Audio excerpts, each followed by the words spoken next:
आणि यानंतर एक ब्रेकिंग न्यूज पाहणार आहोत। हिजाबवर बंदी घालणाऱ्या परिपत्रकावर स्थगिती देण्यात आली आहे। सर्वोच्च न्यायालयाकडून यावेळेस ही स्थगिती देण्यात आली आहे। तर मुंबईतील कॉलेजना यावेळेस या संपूर्ण प्रकरणात आपण पाहतोय मुंबईतील काही कॉलेजेसनी हिजाबवर बंदी घातली होती, मात्र याच बंदी विरोधात काही विद्यार्थिनींनी सर्वोच्च न्यायालयात धाव घेतली होती आणि त्यानंतरच आता स्थगिती देण्यात आली आहे। या संदर्भात अधिक माहिती जाणून घेऊयात। आमचे प्रतिनिधी रामराजे शिंदे आहेत आपल्यासोबत। रामराजे, आपण पाहतो हिजाबवर बंदी घालणाऱ्या परिपत्रकावर थेट सर्वोच्च न्यायालयाने स्थगिती दिली आहे, त्यामुळे मुंबईतील या कॉलेजना धक्का म्हणायचा का?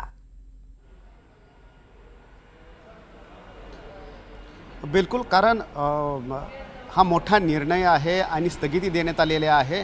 मुंबईतल्या या कॉलेजामध्ये बुरखा यावर बंदी घालण्यात आली होती, परंतु आता सुप्रीम कोर्टाने स्थगिती दिलेली आहे। पुढील सुनावणी जी आहे ती 18 नोव्हेंबरला होणार आहे। परंतु नेमकं हे प्रकरण काय हे आपण जाणून घेणार आहोत। आपल्यासोबत आहेत ॲडव्होकेट सिद्धार्थ शिंदेजी। सिद्धार्थजी, मला सांगा की काय म्हणलंय नेमकं सुप्रीम कोर्ट? बघा, 2 कॉलेज मुंबईचे होते, त्यांनी असं एक परिपत्रक काढलं होतं की मुलींनी हिजाब बुरखा वगैरे घालून न यावं कॉलेजला।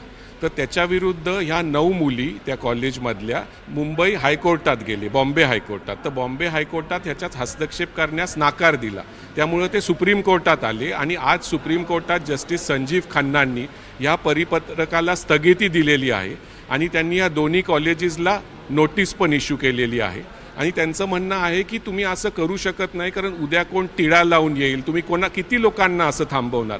आणि ह्या मुलींचं हे होतं की ते आम्हाला परीक्षा देण्यापासून नाकार देत आहेत, म्हणजे तो आम्हाला परीक्षेची अर्जन्सी आहे, आमचे युनिट टेस्ट सुरू होणार आहेत। तर सुप्रीम कोर्टाने सांगितलं आहे त्या परिपत्रकावर आम्ही स्टे देत आहोत आणि कॉलेजला नोटीस पण इश्यू करत आहोत। पुढची सुनावणी 18 नोव्हेंबरला आहे।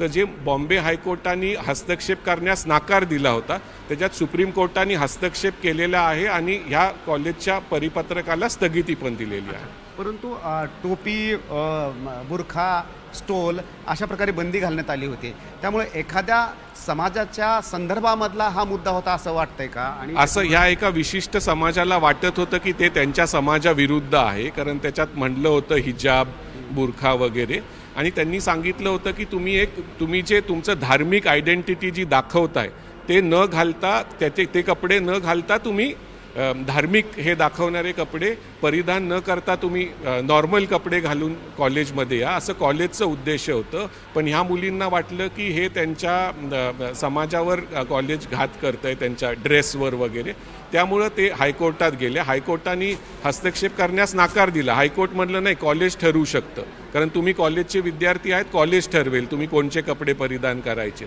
पण सुप्रीम कोर्टाचं म्हणणं होतं नाही, ते हक्क तो स्टुडंट्सकडे आहे आणि फक्त एका ड्रेसमुळं तुम्ही त्यांना कॉलेजमध्ये येण्यास मनाई करू शकत नाही, त्यामुळे स्थगिती मिळालेली आहे। तसं बघितलं तर मुंबई हायकोर्टाने हस्तक्षेप करण्यास नाकार देऊन सुप्रीम कोर्टाने त्याच्यात स्थगिती देणं ही मोठी गोष्ट आहे। अच्छा, पण मग पुढील सुनावणीच्या वेळेस कॉलेजला पण आपलं म्हणणं मांडावं लागणार आहे का? आणि कॉलेजला हे पण सांगावं लागणार आहे का की कोणत्या नियमाच्या अंतर्गत, कारण विद्यापीठाचे नियम लागू होतात कॉलेजमध्ये, जर विद्यापीठाने असे नियम आणले नाहीत तर मग कॉलेज खाजगी, त्याचमुळे प्रायमा फेशाई सुप्रीम कोर्टाला ह्याच्यात वाटतंय की कॉलेजनी हे बरोबर केलेलं नाहीये, त्यामुळे निर्णयावर स्थगिती दिली गेली आहे आणि दोन्ही कॉलेजेसला सांगितलं आहे की तुम्ही तुमचं उत्तर द्या आणि नोव्हेंबरमध्ये ते त्यांचं लेखी उत्तर देतील आणि मग जो निर्णय आहे तो सुप्रीम कोर्ट फायनल निर्णय घेईल। अच्छा, परंतु अशा घटना म्हणजे की मुंबईसारख्या शहरामध्ये, की जे आपण मेट्रोपॉलिटन शहर म्हणतो, अशा ठिकाणी सुद्धा अशा घटना घडत आहेत। इतर पण राज्यामध्ये, कर्नाटकमध्ये अशा घटना घडल्या होत्या।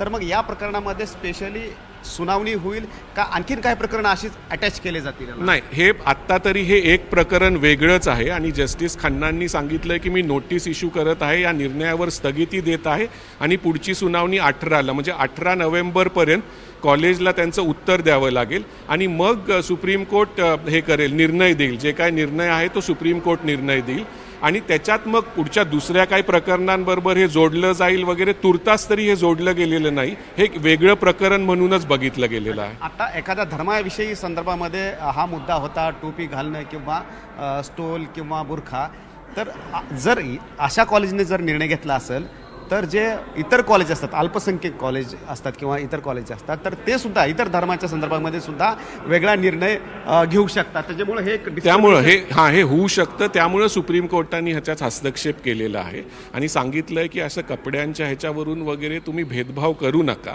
आणि जे मुली म्हणजे नॉर्मल ज्या आधीपासून घालत येत होत्या बुरका किंवा हिजाब, ज्यांना घालायचं आहे ते घालतील. त्यामुळे तुम्ही ह्याच्यात हे नका करू. आणि उद्या त्यांचं सुप्रीम कोर्टाची एक टिप्पणी होती, उद्या कोण टिळा लावून आलं की तुम्ही त्यांना पण थांबवणार आहे का. त्यामुळे ते बोलकं होतं सुप्रीम कोर्टाचं म्हणणं. आणि त्यांचं हे आहे की हे जे कॉलेजनी केलं आहे ते आम्हाला तुर्तास तरी बघत्याशानी वाटतंय की हे चुकीचं आहे.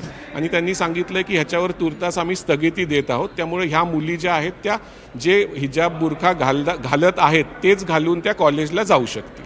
बिलकुल.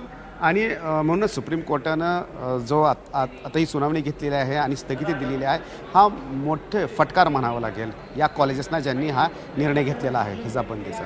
निश्चितच रामराजे, खूप खूप धन्यवाद. आपण दिलेल्या सविस्तर माहितीसाठी. या संदर्भातले प्रत्येक अपडेट तुमच्याकडून वेळोवेळी जाणून घेत राहू.